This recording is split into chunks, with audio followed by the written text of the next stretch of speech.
Hey guys, it's Tina, and it's Saturday, and this week we are doing our favorite and least favorite movies. I'm gonna start with my least favorite. First movie that I'm going to state, I'm pretty sure has been stated before. I think the movie was pretty good. I think all three of the movies that I've seen so far were pretty good.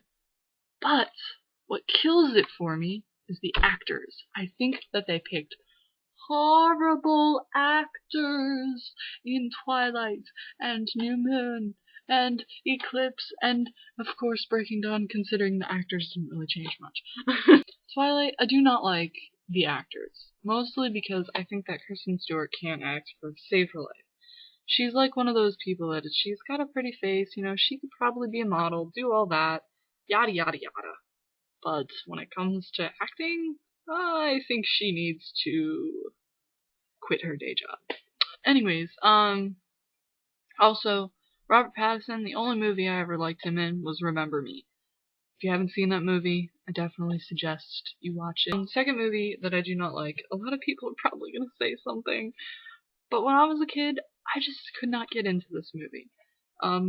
The only thing I liked about it was the dog, and if that's probably a big giveaway, but everything else I can't tolerate this movie. The Wizard of Oz. I've never liked The Wizard of Oz. Now, it's just one of those movies that, like, it just makes no sense to me. Like, a cowardly lion, a tin man with no heart, and, and a, scarecrow with no brain. It's like, what the fuck? Were you high when you wrote this movie? Obviously, because we all know that those things, as well as a girl that's dressed up like Red Riding Hood, are not going to be walking down a yellow brick road to go find the Oz, who turns out to be nothing. And it's just, oh my god. I can't even start to begin how crappy I thought that movie was. But anyways, the next three movies I'm just going to go right through. I do not like The Mist, mostly because the ending killed it for me. Obviously, you're supposed to know Stephen King. Yes, he doesn't usually have happy endings. I think only one of his books ever had a decent ending. It wasn't like happy, but it was, it wasn't sad either. But I couldn't tolerate the movie because of the ending. The ending just like killed it for me. And yeah, I should have expected it because it's Stephen King. But I just don't like the movie because of the ending. Second movie, which I'm sure a lot of you can agree with me on this one. Titanic, ever since it came out, it was like overkill. It was played over and over and over, and those songs were so repetitive that I swear to God, if you got me in front of a piano, I could play it, and I don't know how to play the piano. And did you know they made a Titanic 2? I have yet to watch that. I want to see what that's about. But, no. I just felt like adding that. Last movie on my least favorite list is When Harry Met Sally. It's my mom's favorite movie, and I don't like it. I'm just gonna leave it at that. Anyways, let's get to the favorites. I'm gonna try and go through this so that I don't take up all your time. These aren't in order, so I'm gonna start with the movies that I don't have on list. First, I just watched the Lord of the Rings movies, like, the other day, for the first time, and I absolutely love them. I think they're amazing. Frodo! I'm gonna name my son Frodo now, because that's just a weird name. Okay, for the Lord of the Rings fans, tell me why. Tell me this. Why is everyone's name, like, so complicated? There's Frodo, there's Smeagol, or whatever, Smeagol, or whatever his name is.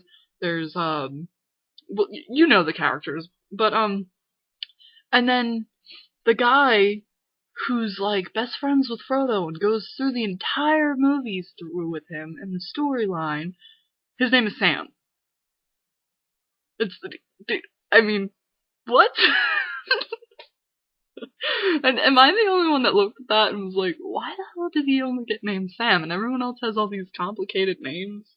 But anyways, I still think the movies were amazing. A lot of people said that they fell asleep during this movie. 2012. I actually really liked it. I think that... Now, I don't think that that's exactly what would happen if our world was to end like that. And I don't think that our world is going to end 2012 anyways, but I do think that if our world were to end in tragedy like that, like a whole bunch of natural disasters, I would hope the goddamn China has some of those boat submarine thingies.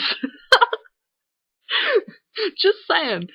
We better check out and see if China's making them. But I want a first class ticket. I will sell my life. No, I'm kidding. But I did actually really like the movie. I don't really want to give too much away if you haven't watched the movie, but if you have watched the movie, the whole scene with the president, I personally think we need a president like that. We need a president that's willing to do that for his people. And some people may already know just by me saying that what happened, but I just think that that part of the movie was like breathtaking for me personally, because I mean, how many people do you see do that? I mean, especially someone with that much power. Usually they would be like, "Yeah, fuck you, bitches," and walk away. But no, that's the one part that I really loved in the movie. Also, I really like the Bourne movies. Bourne Ultimatum, Bourne Identity, all that. Matt Damon, I can care less what he looks like. Man, you could put him in a tutu and I'd still like him. Oh man. But those movies were really well done too. Okay, I'm just gonna go really through this. The Pursuit of Happiness. Obviously, great movie. Across the Universe. Obviously, there's a dot. I'm sorry, it's a sticker. Can't help it. This ruled my world. This changed my whole meaning of the Beatles. No lie. Like, I love the Beatles. I've always loved the Beatles, and when this came out, that just blew my mind. I was so happy about that. Okay, now, moving on to a true vampire movie, in my opinion, at least. I absolutely love The Lost Boys. I think this was a really good done movie. Now, this is the first one. I do have the second one, and I believe the third one is on Roku, or fourth one, whatever. I don't know how many they made of these, but the original, I definitely loved it. Took me a while to watch it though, but I finally watched it, and this to me is true movie right there. Alright.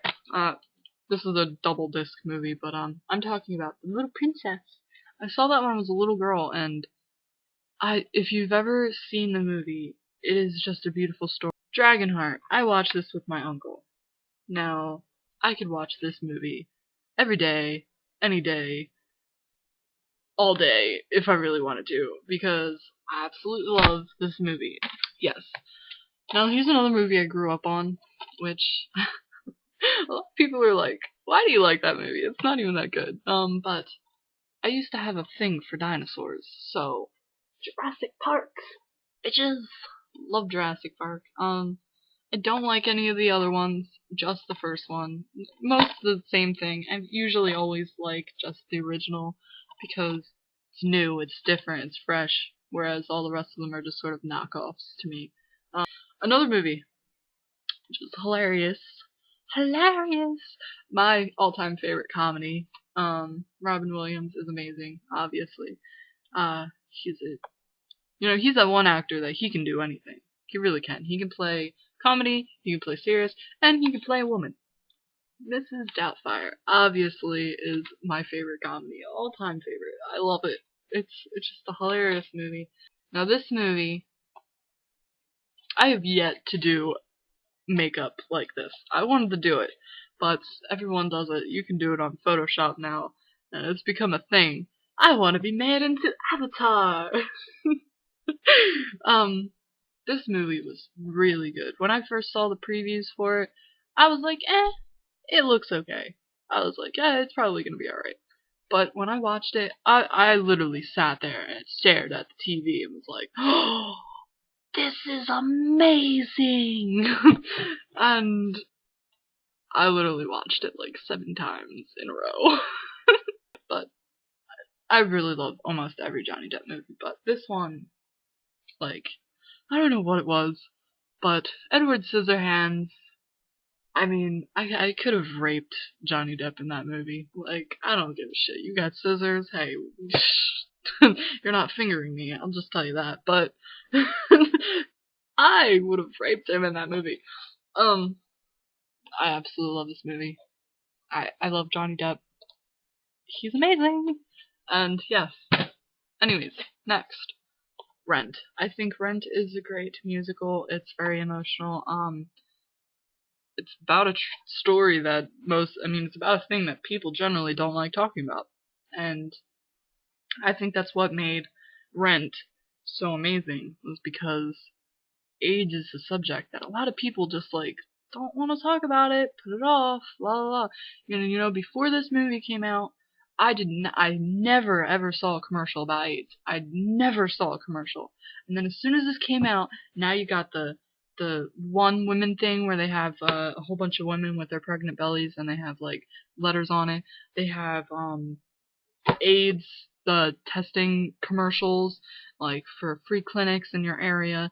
I mean, they literally went hardcore after this movie. Like I mean, there may have been commercials before, but I think this movie really definitely pushed people to the limit and said, this is a serious issue. You need to start to get with it. And that's why I really like that movie. I personally don't have AIDS, just telling you, but I do know people who have AIDS. I actually went to school with a couple people, and even then, people were still like, oh my god, I'm gonna get AIDS because I'm sitting next to you. And it's one of those subjects that people really need to learn more about, because not enough people know. This movie, a lot of people told me that it sucked. I loved it. I don't know why. Joyride. It's a scary movie. It's a thriller. But basically it's these two kids and they're playing around and they're playing a prank on the truckers, and they learn hardcore that truckers can be pretty big assholes. And no offense, but if you're in a car with one of those old radio things that you can actually get the radio station with the truckers, you might want to think before you actually start talking to some of them, because those guys, they can be pretty psycho, because, they're driving long hours from place to place, like, all the time, so, but I love that movie. I think it was really cool. It was funny to me, but at the same time, and then this movie, I really liked it mostly because gay rights, and a lot of gay people may think that this movie was actually, sort of negative. They may bash it because they think that it was making fun of gays, but personally I think it was really, bringing out a little bit more. This is I Now Pronounce You, Chuck and Larry. Obviously it's funny comedy about gay pride and such, which is really funny. I think that my favorite scene is the black guy. Oh my god, it is so hilarious. I think that just added, the movie was so funny, but, that black guy just, took it up a bar. But this movie was really good. Yay, gay rights. And now, last but definitely not least, because this is my all-time favorite movie ever, and it is BAM! You see that? 9. Yes, bitches. 9 by Tim Burton is my all-time favorite movie of ever, and I cannot get enough of that movie. It is my all-time favorite. And no, my favorite character is not 9. My favorite character is 6, actually. But I absolutely love that movie. It is amazing. I love Tim Burton's work, and this movie is gonna end up being, if they ever made a second one, oh my god, I would die. That's one movie that I definitely would, go crazy over. Also another movie that I'm really obsessed with is Alice in Wonderland. I have posters behind me, as you can see. That's from the Tim Burton version. I do like the cartoon version a little bit more, but it's one of those things where I like Alice in Wonderland no matter what. So, that is my video. I'm gonna have to cut this in little pieces because it's fucking 20 minutes long. Oh well. I love you guys. See you next Saturday. Peace.